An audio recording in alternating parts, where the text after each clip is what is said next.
tellement que la Corée du Nord, elle-même à l'intérieur... Les amis que j'ai vus partir là-bas étaient sans force, sans échappatoire, et sans doute ceux qui risquaient vraiment de mourir sont partis. Des informations fuitées du renseignement montrent que la Corée du Nord peut être très proche d'envoyer plus de soldats pour combattre aux côtés des Russes. Après que ses troupes ont subi des milliers de pertes en combattant contre l'Ukraine, Kim Jong-un semble déterminé à payer un prix encore plus élevé pour aider Poutine. Mais ceux qui pensent que seule la Russie bénéficie du soutien de troupes d'autres pays se trompent. L'Ukraine, en plus de recevoir des armes de l'Occident, bénéficie également de l'aide de soldats prêts à se battre à ses côtés pour vaincre la Russie. Composés principalement d'étrangers, ces bataillons qui s'opposent au régime de Vladimir Poutine ont un impact majeur sur la guerre. Et parmi eux, un mérite une attention particulière, le bataillon Sibir. C'est la Sibérie. Une vaste région à l'intérieur du territoire russe, principalement connue pour ses températures extrêmement froides. Bien que nous en entendions peu parler, la Sibérie représente 77% du territoire total de la Russie. C'est énorme. Et cette région est principalement habitée par des personnes d'ethnie russe. Cependant, divers peuples indigènes, avec leurs propres langues et cultures, composent également sa population. Parmi ces peuples se trouvent les Yakuts, les Buryats, les Tuvans et les Kalmouks. Et c'est ici que nous arrivons à un point intéressant de cette histoire. Cette histoire. Vous voyez, à la fin du XVIe siècle, la Russie, dirigée par Yermak Timoféevitch, a conquis la Sibérie. Cette expansion a été marquée par des batailles violentes contre les tribus indigènes locales, comme celles que nous avons mentionnées auparavant. L'histoire nous raconte que ces tribus ont subi des défaites significatives et, de ce fait, ont perdu une grande partie du territoire qui était sous leur contrôle. Un autre moment marquant a été pendant le régime de Joseph Staline. À cette époque, l'Union soviétique avait un système de camps de travail forcés, connu sous le nom de goulag. De nombreux Sibériens, y compris ces populations indigènes, ont été forcés de travailler dans des conditions brutales dans les goulags.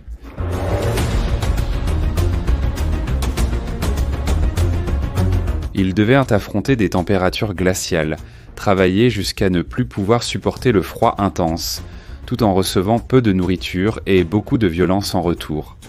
Beaucoup de ces personnes sont mortes et cette histoire a laissé des marques profondes.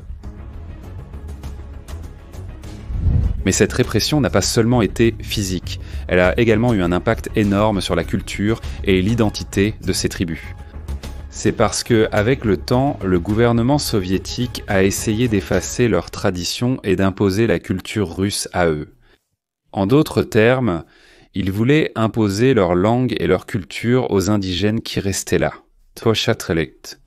Mais comme vous pouvez l'imaginer, ce n'était pas un processus tranquille. Cela a laissé beaucoup de marques et de ressentiments.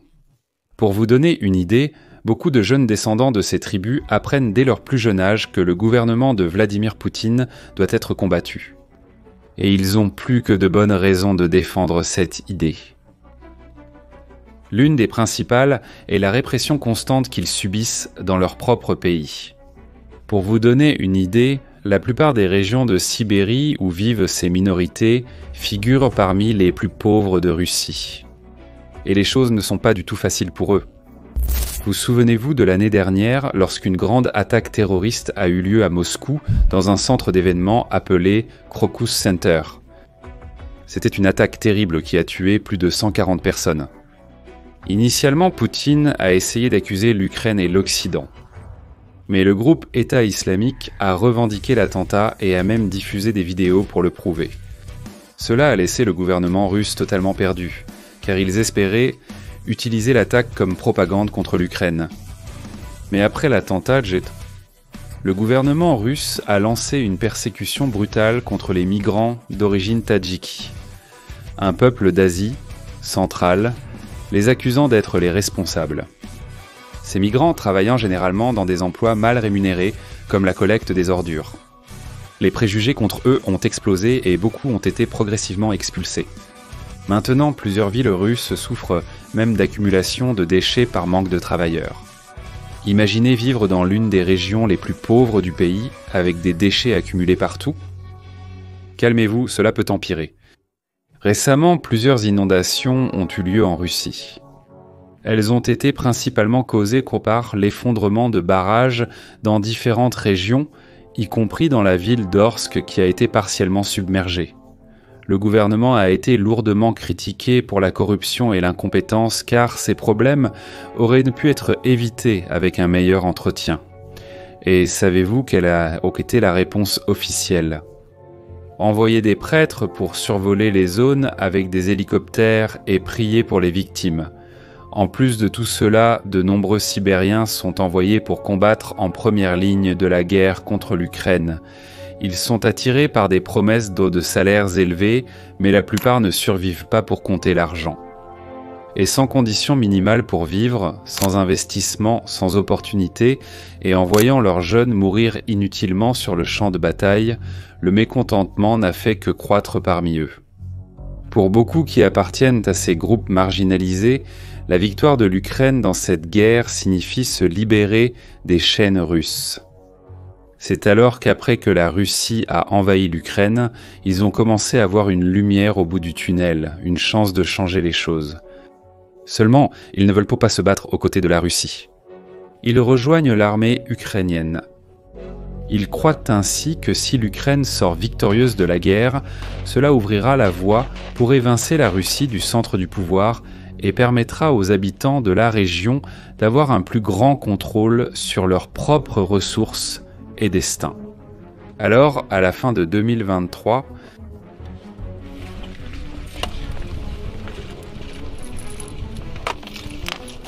le bataillon Sibir, également connu sous le nom de bataillon de Sibérie, a été formé.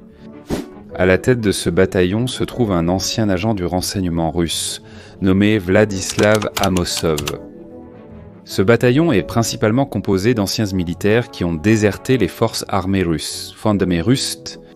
Certains d'entre eux ont été appelés pour la guerre en Ukraine, mais ont décidé de ne pas se battre contre eux.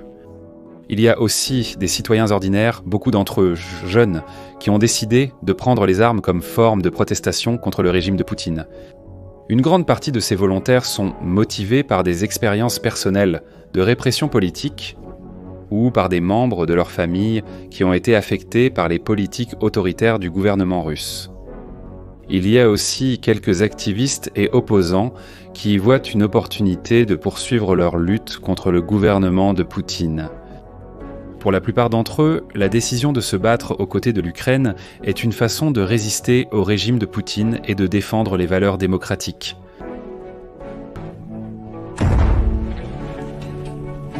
La Sibérie, comme nous l'avons dit précédemment, a une longue histoire de marginalisation et d'exploitation de la part du gouvernement russe.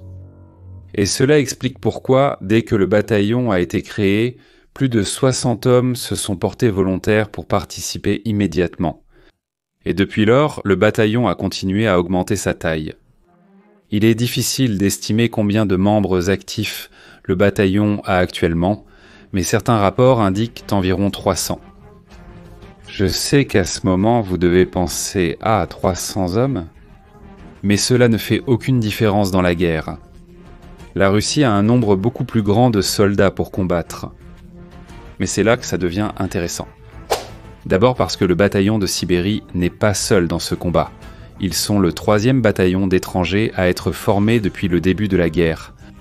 Dès le début de l'invasion, des volontaires de centaines de pays comme les États-Unis, le Royaume-Uni, le Canada et la Pologne se sont réunis pour former la Légion internationale de défense territoriale de l'Ukraine. Un autre groupe formé là-bas en 2014, lorsque les Russes ont pris la Crimée, s'est encore renforcé en 2022. Je fais référence au corps volontaire de Géorgie, qui était principalement composé de volontaires venant de Géorgie, un pays qui est également très touché par l'expansionnisme militaire russe. Des rapports indiquent que ce groupe possède des soldats très expérimentés. Ensemble, ces groupes ont agi activement et ont fait une grande différence pour l'Ukraine. Dans le cas du bataillon de Sibérie, leur action ne semble pas se limiter uniquement aux tranchées. C'est parce qu'ils ont participé de manière stratégique à divers combats importants pendant ce conflit. Vous voulez un exemple ? Pendant l'année 2024, le bataillon de Sibérie, en conjonction avec d'autres unités de dissidents russes, a mené une série d'attaques sur le territoire russe, plus précisément à Belgorod et Koursk. Alors que les forces ukrainiennes menaient des attaques par drone sur des dépôts de carburant et de munitions, les soldats du bataillon ont effectué des sabotages sur les pipelines pour maximiser les dégâts. Et avec cela, plusieurs dépôts de pétrole ont été incendiés, causant de grandes pertes pour la logistique russe. Ces opérations avaient pour objectif de rendre difficile le mouvement des approvisionnements des troupes russes le long de la frontière. À une autre occasion, ces groupes ont utilisé des explosifs pour détruire des dépôts de munitions, des ponts et des tunnels, ainsi que pour attaquer des convois ferroviaires transportant des fournitures militaires. Cela a causé des retards significatifs dans le transport des troupes et des fournitures, augmentant la pression sur les lignes de front russes. En mars de la même année, le bataillon sibérien, en collaboration avec d'autres groupes, a mené une incursion significative dans le village de Tekhino. Leur objectif était de déstabiliser les opérations de la Russie sur place, y compris de détruire des ponts et des infrastructures critiques qui facilitaient le mouvement des troupes et des fournitures russes. Il y a des rapports indiquant qu'il y a eu des affrontements intenses qui ont causé la destruction d'installations logistiques, forçant les troupes russes à se redistribuer. Ils ont également participé activement à la bataille d'Avdiivka, l'une des campagnes les plus intenses et stratégiques de la guerre. Avdiivka, une ville à l'est de l'Ukraine, a été le théâtre de combats brutaux, et le bataillon a joué un rôle crucial dans la défense de la région. Mais l'impact réel de ce bataillon sur la guerre n'est pas celui-là. Cette résistance symbolise quelque chose de bien plus grand, le sentiment anti-Russie, qui grandit chaque jour dans la région. Beaucoup de Sibériens se sentent abandonnés et exploités car les richesses naturelles de la région, comme le pétrole, le gaz naturel, le charbon, les métaux précieux et le bois, sont souvent extraits, contribuant de manière significative à l'économie russe. Mais ces avantages ne sont pas ressentis en Sibérie. La majeure partie des bénéfices va directement à Moscou et la région finit par souffrir d'abandon et de manque d'infrastructures. De plus, l'entrée des entreprises chinoises dans l'exploitation des ressources sibériennes a généré encore plus de mécontentement parmi le peuple de la région. Pour eux, Poutine favorise la Chine et néglige les Sibériens. Pour aggraver les choses, le gouvernement central les traite presque comme des serviteurs, ou pire, comme de la chair à canon pour les guerres de Poutine. Et avec cela, l'idée de séparatisme ou d'autonomie en Sibérie, bien qu'elle existe depuis longtemps, s'est encore renforcée ces dernières années. Et voulez-vous savoir pourquoi c'est une bonne raison de priver Poutine de sommeil ? La Sibérie est essentielle pour la Russie. Pour commencer, la région abrite le plus grand bassin de pétrole et de gaz naturel du monde, le bassin occidental de la Sibérie. Juste pour donner une idée, 70% de tout le pétrole russe provient de là. En plus de cela, elle possède également d'énormes réserves d'or, de pierres d'or précieuses et d'autres minéraux. La région a également son importance stratégique et militaire. Plusieurs bases aériennes importantes et installations de lancement de missiles, y compris nucléaires, y sont situées.